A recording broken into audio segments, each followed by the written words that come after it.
Welcome to Neon Cobra. Let's kick into it. This starts week 2 of my project planning and project management series with Azure. This week we're going to focus on the planning vertical. This one is probably where you will spend a good chunk of your time to ensure that everything is online and make sure you don't run into any unforeseen circumstances. Now, what you'll find a lot of times is the planning phase is a really good place to lose a lot of time and maybe almost get stuck with paralysis by choice. So we're going to talk about some of the major items that you're going to want to focus on. Now, traditional project management will likely have you spend a lot of time in the planning phase and things are fairly regimented. What I find a lot of times when you're dealing with managed service providers and numerous clients is you really don't have that opportunity and luxury. You need to almost be agile. And I don't use that as in the agile PMP methodology, the PMIACP for anyone in that vertical, but the concept of approaching it fluidly while staying within kind of the realms of the constraints you've set up for yourself. So hopefully this makes some sense. When you're approaching, you've got your signed scope of work, you're ready to go. The first thing you want to do is choose your timelines, right? You want to identify busy times for your clients. You don't want to take an accounting firm down in the middle of tax season just because it's convenient for you. But, conversely, you want to identify your busy times. If you've got a company retreat, if you've got, paternity leave, maternity leave, time off scheduled, you don't want to do a massive project when you're short-staffed. You don't want 2 projects lining on top of each other. You need to be cognitive of what's happening around your organization so you can provide the best experience. Now, a lot of times, urgency changes this and kind of forces certain items, but just be cognitive of the timelines and what might be happening around this project. Second thing, select your champion. I cannot stress how important this is. And what I mean by this is you need the client to assign someone within their organization who will be your point person. They're going to be accountable for the success of the project as much as you will be.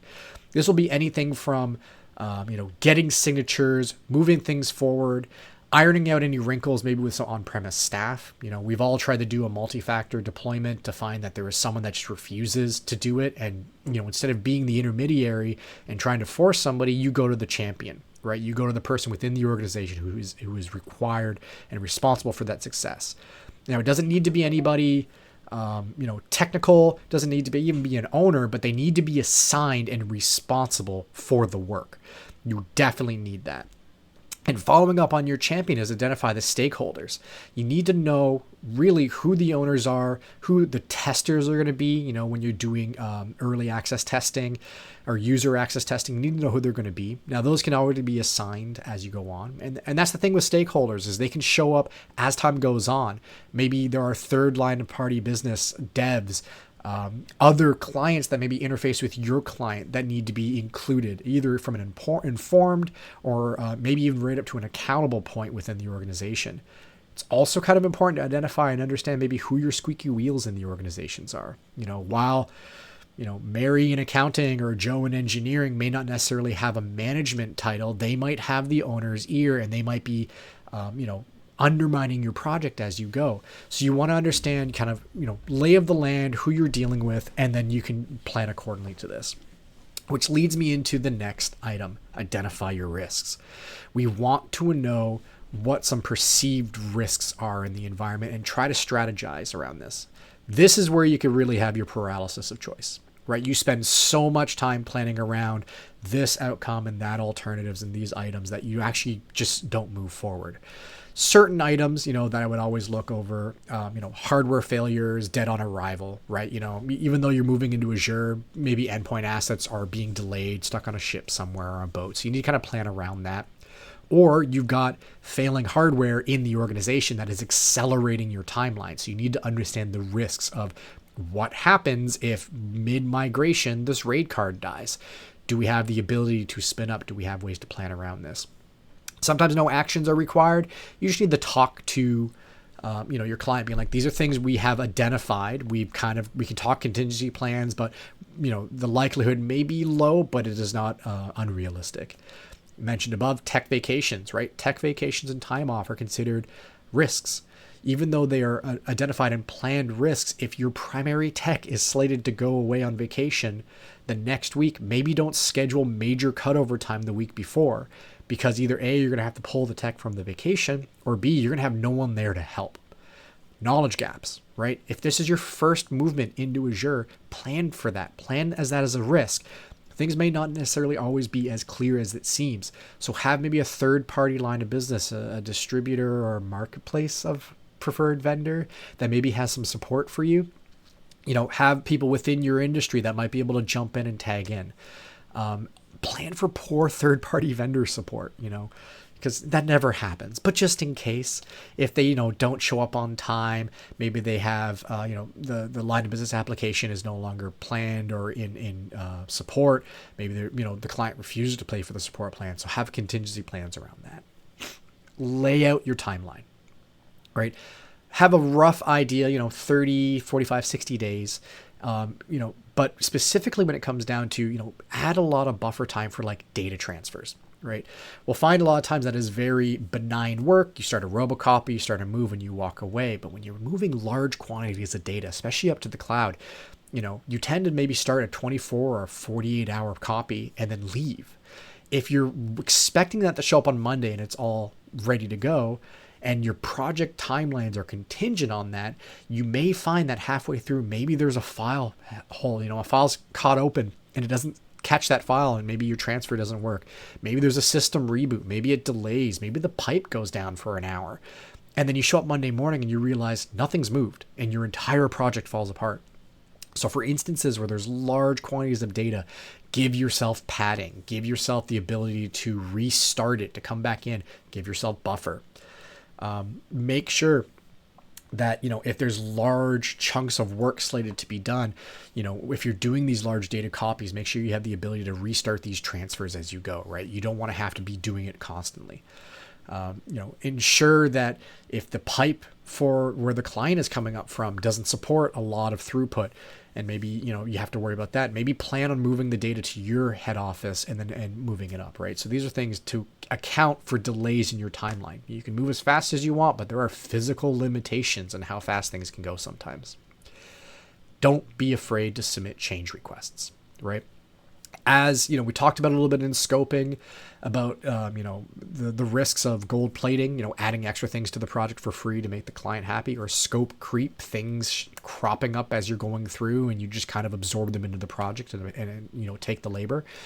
Don't be afraid to talk to your client about change requests. Now, the change request could be something as benign as, we're just going to leave this server on-prem. And it's good to document that change happened because, post-mortem when it comes up, and we'll talk about this in the further phases, if they're asked, hey, why'd that server not get moved? You can say, well, so-and-so agreed and you signed off to leave this on-premise. Very important. Change requests are also very good when you need to increase your costs, right? So if there's a request from the client, get it in writing that you need an extra 10 hours of labor and extra hardware to accomplish this. And you get them to write it like you would a PO. Even if it isn't cost impacting, you may want to add additional labor to the project. You don't want to absorb it in the MFA or the MSA. So ensure you have a change request process in play and maybe set a general stipulation of, if it's a 10% variance, that's when we action a change request. If it's, 9% or under as far as labor requirements, we'll absorb it and make it up later. Don't be afraid to pivot. This is an interesting one. This is really kind of in line with sunk cost fallacy, right? You sign them on a project, you get them all up and running, and then maybe you find out in the end that it wasn't scoped correctly, or the client was leading you down a path and you finally kind of peel back the layers and realize you can be completely platformless. You don't need servers. You don't need this. Maybe a line of business has a cloud version of their offering that is way better than what the previous legacy version would be. Don't be afraid to cancel the project if you have to do what's right by your client. If it's enough that you can maybe contain it within a change request, see the previous examples, but, don't let ego get in the way. Just because you sold them a solution, if you realize halfway through this is not going to be a good fit and it's going to lead problems down the line, what ends up happening is if you go through with it, your service agreement ends up suffering down the road because you're fixing problems that you created for yourself, essentially. And finally, don't get crippled in the planning phase, right? Be iterative.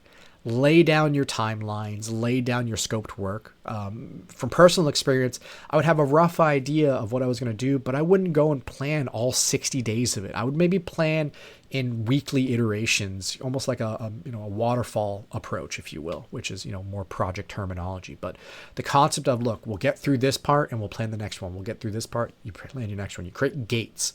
And the reason why I like doing that, because if you say have a delay in your first gate or your first set of work and you've plotted the next 30 days worth of work, you now need to go and move all of those dates out. You need to account, you need to shrink. So generally have an idea of where it is, but maybe create your plans in sprints, in small sections of, step one, get the servers built and online in Azure, and we have until the end of week to do that. That's, you plan all your work out, and once you've got that done and internally signed off that we're ready to go, step two is, okay, data migrations, and that's a whole phase you plan out and you get going. And then once that's done, okay, step three, user access testing. You run that for a week. So if you can do it in this, you have the ability to pivot and shift, and this is going to be very, very important when you're doing 5-10 projects at a time. You have the ability to interweave projects within each other as you gate, finish one, ribbon, bow tie it off, and then move to the next one. So a lot of this, when we're looking at these projects, it's usually one-on-one, individual scope projects, but the reality of a managed service provider is we're running multiple at a time. So you need to make sure you give yourself the opportunity to start weaving projects within each other in an incremental fashion so every client sees progression and no one feels like they're being overlooked. And then going back to the risks, identify clients that might be at higher risk, and then give yourself the ability to extend or open up. That way you can keep a consistent flow going. You can keep things moving in and out. You won't burden your service team. You won't kind of become overloaded, and you can have projected and smooth growth as you onboard more and more clients into Microsoft Azure. So hope this was helpful. But as long as the last one, we've got our execution phase next. We're going to talk about a lot of gotchas and things to catch specifically with Azure executions. So catch us up on next time. Take care.